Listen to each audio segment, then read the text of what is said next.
O sexo, desde que o mundo é mundo, tem sido um tema de intensa fascinação e profundo debate filosófico.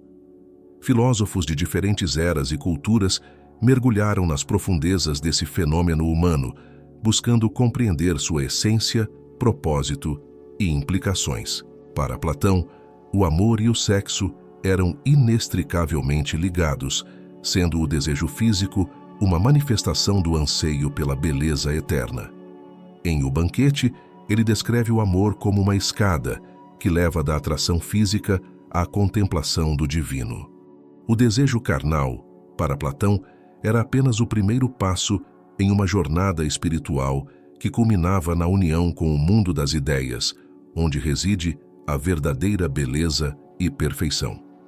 Aristóteles, por outro lado, abordou o sexo sob uma perspectiva mais biológica e prática. Ele via a união sexual como um meio de perpetuar a espécie, mas também reconhecia seu papel na construção de laços sociais e emocionais. Aristóteles acreditava que o prazer sexual era um componente natural e saudável da vida humana, quando experimentado dentro dos limites da moderação. Além disso, ele argumentava que o sexo ajudava a fortalecer os laços conjugais, promovendo a estabilidade e a harmonia no casamento.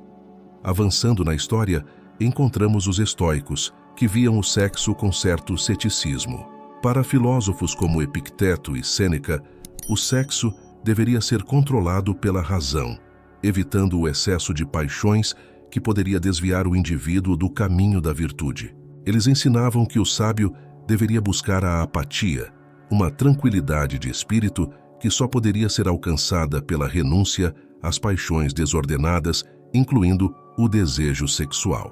A disciplina sexual era, portanto, um meio de alcançar a autossuficiência e a serenidade. No pensamento medieval, a visão cristã do sexo predominava, com figuras como Santo Agostinho e São Tomás de Aquino, influenciando fortemente o discurso. Para Agostinho, o sexo era um ato potencialmente pecaminoso, a menos que fosse realizado dentro dos limites do casamento e com o propósito de procriação. Ele acreditava que o desejo sexual era uma consequência do pecado original e que, embora natural, deveria ser rigorosamente controlado. São Tomás de Aquino, por outro lado, via o sexo dentro do matrimônio como uma expressão de amor e uma cooperação com a obra criadora de Deus, desde que realizado com moderação e respeito. Na era moderna, Sigmund Freud trouxe uma nova perspectiva, enfocando a sexualidade como uma força central na psique humana. Para Freud, os impulsos sexuais eram fundamentais para o desenvolvimento da personalidade e para a compreensão dos comportamentos humanos. Ele introduziu conceitos como libido e inconsciente, revolucionando a maneira como entendemos o desejo sexual. Freud acreditava que a repressão desses impulsos poderia levar a neuroses e outros distúrbios psicológicos, propondo que a sexualidade fosse compreendida e integrada de forma saudável na vida das pessoas. Simone de Beauvoir, uma figura-chave do feminismo existencialista, abordou o sexo em termos de poder e liberdade. Em O Segundo Sexo, ela explora como a sociedade patriarcal construiu a sexualidade feminina e argumenta pela necessidade de uma liberação sexual que permita às mulheres serem vistas como sujeitos autônomos. Beauvoir critica a objetificação da mulher e defende que a verdadeira igualdade só pode ser alcançada quando as mulheres tiverem controle sobre seus próprios corpos e desejos. Sua obra destaca a importância da liberdade sexual como um meio de emancipação e autoconhecimento. Michel Foucault, por sua vez, investigou como o sexo é uma área onde o poder e o conhecimento se entrelaçam. Em História da Sexualidade, ele discute como as práticas sexuais são reguladas por discursos sociais e políticos, revelando a relação entre poder e corpo. Foucault nos desafia a ver o sexo não apenas como um ato natural, mas como um campo de batalha de controle e resistência. Ele argumenta que as normas sexuais são instrumentos de poder que moldam nossas identidades e comportamentos, e que a liberação sexual é uma forma de resistir a essas estruturas opressivas. Jean-Paul Sartre viu o sexo como uma expressão de liberdade e má-fé. Em O Ser e o Nada, ele descreve o desejo sexual como uma tentativa de possuir o outro, transformando o sujeito em objeto. Sartre argumenta que a liberdade humana se manifesta através do desejo, mas também revela a angústia da existência. Ele acreditava que as relações sexuais, ao expor a vulnerabilidade e a alteridade do outro, poderiam tanto enriquecer quanto complicar nossas vidas, exigindo uma constante negociação entre a liberdade individual e a responsabilidade interpessoal. Herbert Marcuse, influenciado por Marx e Freud, explorou como a sexualidade poderia ser uma força revolucionária. Em Eros e Civilização, ele argumenta que a repressão sexual é uma ferramenta de controle social e que a liberação do desejo poderia conduzir a uma sociedade mais livre e justa. Marcuse via a sexualidade como uma fonte de prazer e criatividade que, se libertada das restrições opressivas, poderia contribuir para a emancipação do indivíduo e a transformação social. Ele propunha uma nova forma de relacionamento que valorizasse o prazer mútuo e a igualdade, desafiando as normas repressivas da sociedade capitalista. Na contemporaneidade, filósofos como Judith Butler desafiam as noções tradicionais de gênero e sexualidade. Butler argumenta que o gênero é performativo, uma construção social que pode ser subvertida e reformulada. Sua obra questiona as normas rígidas de identidade sexual, propondo um entendimento mais fluido e inclusivo. Butler nos convida a considerar como nossas performances de gênero são moldadas por expectativas sociais e como podemos resistir a essas normas para criar novas formas de identidade e expressão. A filosofia oriental também oferece perspectivas únicas sobre o sexo. No taoísmo, por exemplo, o sexo é visto como uma forma de alcançar harmonia e equilíbrio entre as energias Yin e Yang. A prática sexual, quando realizada de maneira consciente e respeitosa, é considerada uma via para a saúde espiritual e física.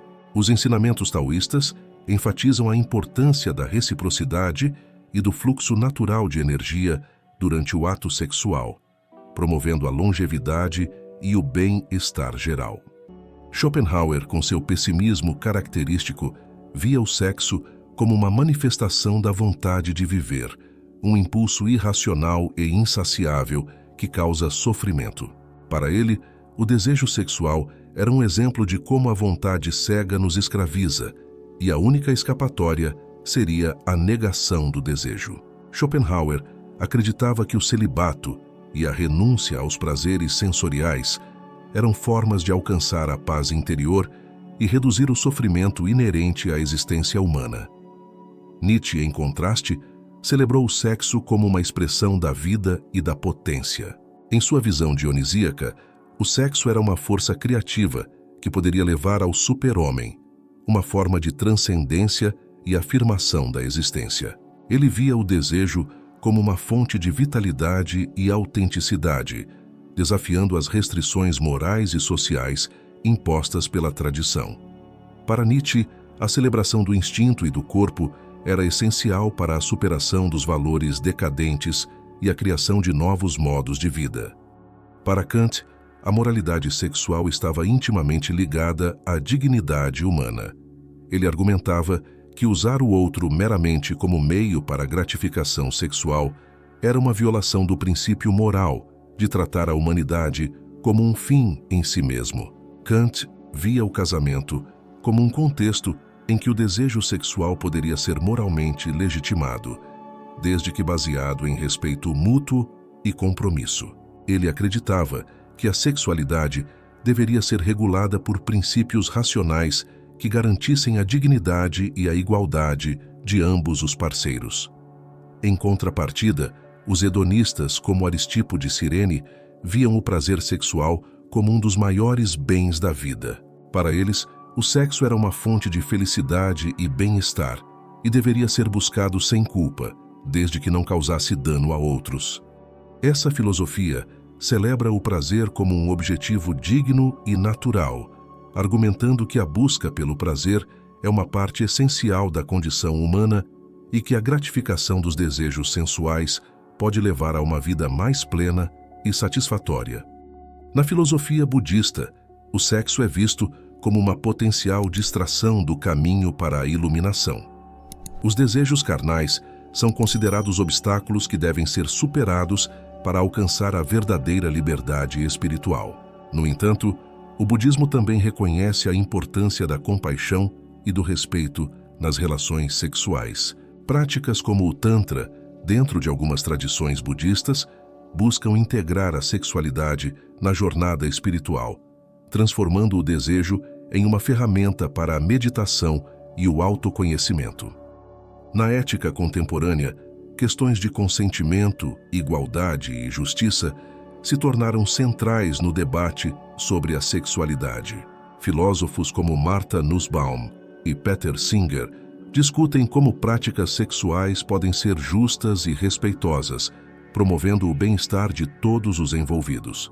O consentimento é visto como um pilar fundamental da moralidade sexual moderna, garantindo que todas as relações sejam baseadas na autonomia e no respeito mútuo. Além disso, a luta por direitos LGBTQ+, tem ampliado a discussão sobre justiça sexual, buscando reconhecimento e igualdade para todas as orientações e identidades. No mundo atual, a tecnologia também influencia a forma como entendemos e experienciamos o sexo. A internet, a realidade virtual e a inteligência artificial estão transformando as práticas sexuais e levantando novas questões filosóficas sobre a natureza do desejo, da intimidade e do amor. A ascensão de relacionamentos digitais e de práticas como o sexting desafia nossas concepções tradicionais de intimidade, enquanto as possibilidades oferecidas pela tecnologia suscitam debates sobre privacidade, consentimento e autenticidade nas interações sexuais. A provocação final é refletir sobre como a sexualidade, com todas as suas complexidades e nuances, continua a ser um espelho da condição humana. Ela revela nossos desejos mais profundos, nossas inseguranças e nossas aspirações de conexão.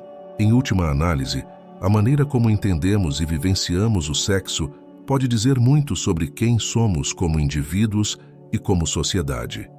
Estamos preparados para encarar essa verdade com toda a sua beleza e seus desafios?